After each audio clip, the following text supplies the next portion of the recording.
You may have just heard of the Revivalists in 2017, but the alt rock band is no rookie to the business. The seven-piece group celebrate 10 years together this year. It all started in 2007, when frontman David Shaw moved to New Orleans in pursuit of forming a band.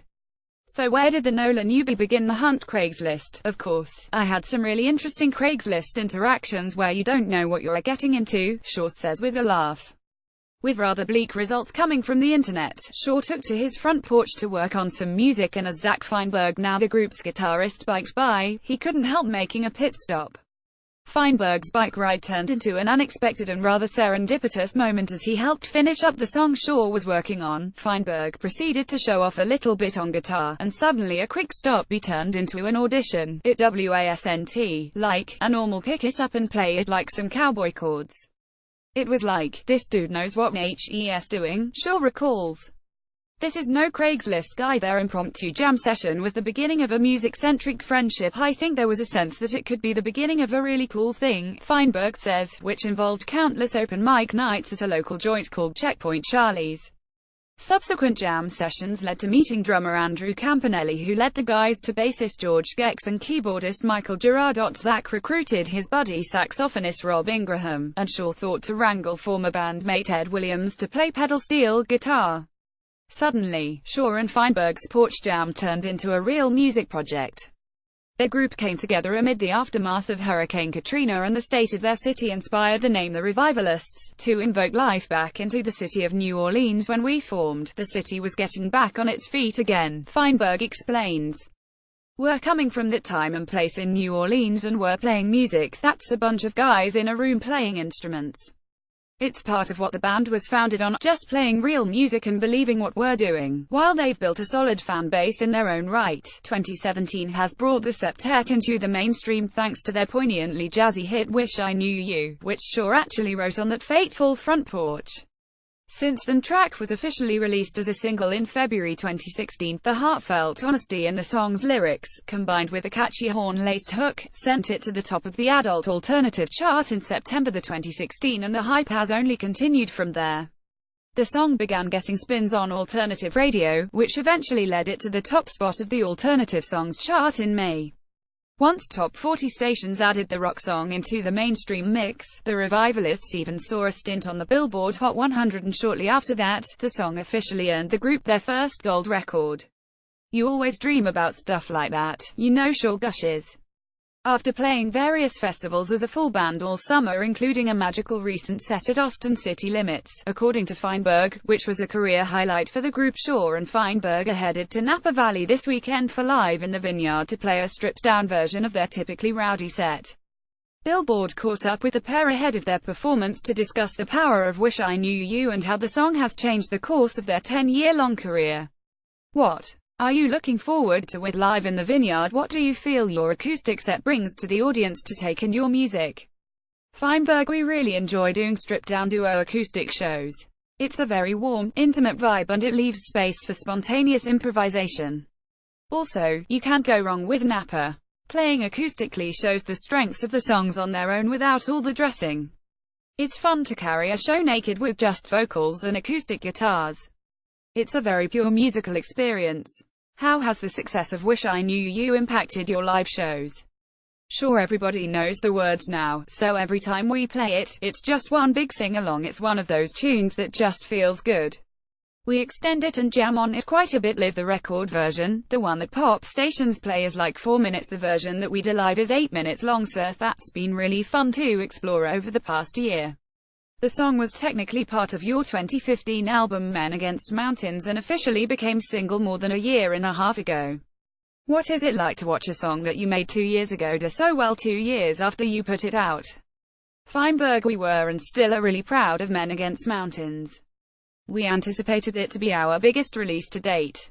We had high hopes it would do good things for our career, but this has exceeded expectations for sure. Sure, I think it's a true testament to the song and the feeling that it creates. Also, honestly, I have to hand it to our managing team. They really went out there and busted their ass. It's kind of like you deliver the right thing at the right time with the right people and something's going to happen. We just saw what can happen when all the stars align. Well, what do you think made the stars align now? Sure, I think that what people are gravitating towards is that feeling of nostalgia, or we got plenty of emails, or I got personal messages on my Instagram and Facebook and whatever saying, this is a good song. You know, I never knew my father growing up and my boyfriend had to leave for service at a certain time, so we didn't really get to know each other, or I never knew my mother growing up until later, and I wish we had more time to really get to know each other throughout these formative years. Feinberg, yeah, we get a lot of emails and stuff of people saying, I didn't know somebody when I was younger, I wish this person was in my life then. I think a lot of people relate to that and the expression youth is wasted on the young. That kind of thing. Or the I wish I knew what I know now when I was younger, like, that's a pretty relatable sentiment, or a common thought that crosses people's minds. Sure, I think it's a tune that's broad enough so that people can attribute their own meaning, and I think that's what art is about.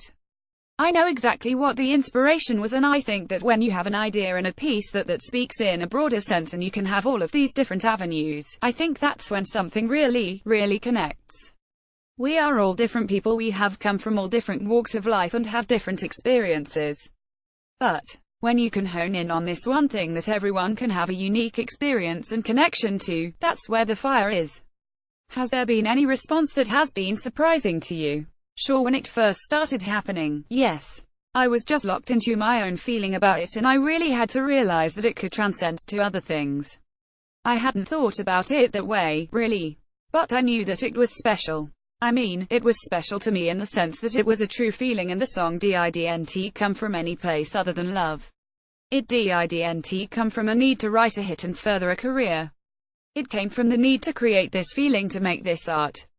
I will tell you, the song almost didn't even make the record. No way. Why is that? Sure, because it was a slight departure from what we had been doing in the past. It was more of an evolution, and I think sometimes people are slightly resistant to change. Not in a bad way, but more like in an unfamiliar way, and so now we play it, and we play it every night. At the time that it was being created, it was like, oh wow, this is a huge departure. If we keep going this direction, is this who we are? There were some thoughts about that. Well, now that it's 2 years later and you've been performing it, does it feel more like you guys? Sure, absolutely. It's one of those things where it's like you have to know who you are as an artist and be in there heavy-handed in your art. You really got to say, this is my baseline, this is what I'm willing to go do, this sounds like me, this does not sound like me, is this a weird departure, is this my art? Feinberg, it's part of what the band was founded on, just playing real music and believing what we're doing. It's part of our identity to play live, put on great live shows. We're proud rockers. That's the other thing I feel like Wish I Knew You. We're not a rock band in the sense that everything we do is going to be Sabbath or something. But that's kind of who we are at our core. We're very proud of that. It's part of our identity. And people clearly dig it. Speaking of revival, do you think Wish I Knew You is a sign that rock is making its way back into the mainstream? Sure, I think there's a slight change in the tides. I feel like that could be going on. I think people are wanting something that's real, because all this overproduced stuff, it all really sounds the same, because guess what? It comes from the same songwriters. I understand that. I'm a songwriter. I think people are wanting something new, and when they hear that song, I think the song also works not like a quintessential rock song, it's kind of got a disco beat on it. It's kind of got that beat that pop loves. Dare I say we might be headed towards more of a rock and roll resurgence, maybe, I don't know. Feinberg, it'll come back. We're going to be a part of it, too. That's for sure. Rock and roll is not dead. It just smells funny. Laughs. Do you think the response to this song will impact the way you guys approach the music you're creating now? Sure. If you've listened to our catalog, you've probably noticed that one song sounds like it could be a Rage Against the Machine one, and another song on another album sounds like it could be a Wallflowers, spooky country-sounding tune. That's the thing with our band. I want to set it up in a way that we just let the song be the song, and we're not afraid to play any style. I think in terms of getting played on Top 40, if they want to play us and we can stay who we are as artists and musicians, we're going to stay in our lane. If we can create our own lane in the pop world and it's accepted by the masses, great. At the end of the day, we've all got to be happy with what we're doing. Our philosophy as artists and as songwriters has always been that, and if it feels right in the way that it's being presented, then just let that be. I was recently writing this song that had a real heavy riff, a funky soul kind of beat, and it's not anything like Wish I Knew You, but it still has the catchy pop sensibility. You could say, we're just going to be ourselves and write the music that we write. It's going to be all over the map. I really think that's what people have come to like about us, honestly. You never know what you're going to get.